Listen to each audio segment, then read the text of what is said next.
Hi friends, welcome to Sikdar's academy. Sikdar's একাডেমিতে সবাইকে স্বাগত। এই ভিডিওতে আমরা আলোচনা করব সুপার নিউমারি পদে কোনো নিয়োগ নয় আপাতত। এই বিষয়ে কি জানা যাচ্ছে, হাইকোর্টের আপডেট, এই মাত্র হাইকোর্টের আপডেট। আপার প্রাইমারি শারীরশিক্ষা এবং কর্মশিক্ষাদের জন্য বিশেষ গুরুত্বপূর্ণ এই ভিডিও। আপার প্রাইমারি শারীরশিক্ষা এবং কর্মশিক্ষা পদে সুপার নিউমেরারি পদে নিয়োগ নয়, এই বিষয় কিন্তু এক্ষুনি জানিয়ে দিল, স্পষ্ট জানিয়ে দিল কলকাতা হাইকোর্ট। স্থগিতাদেশ আপাতত বহাল, সিঙ্গেল বেঞ্চের রায়ে হস্তক্ষেপ করল না ডিভিশন বেঞ্চ। উচ্চ প্রাথমিকে সুপার নিউমেরারি বা অতিরিক্ত শূন্যপদ নিয়োগে মামলায় বিচারপতি বিশ্বজিৎ বসুর সিঙ্গেল বেঞ্চের রায়ে অন্তর্বর্তী স্থগিতাদেশ বহাল রাখল কলকাতা হাইকোর্টের ডিভিশন বেঞ্চ। কী ছিল সেই মামলা?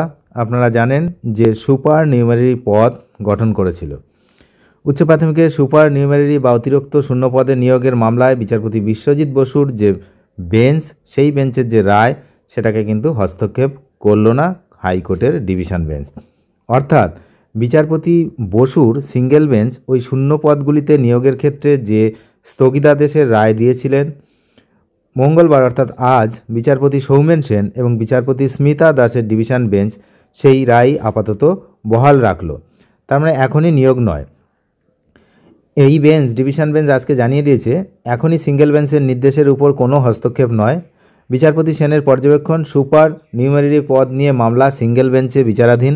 এই অবস্থায় অন্তর্বর্তী নির্দেশে হস্তক্ষেপ করলে নিয়োগ প্রক্রিয়ায় তার প্রভাব পড়বে।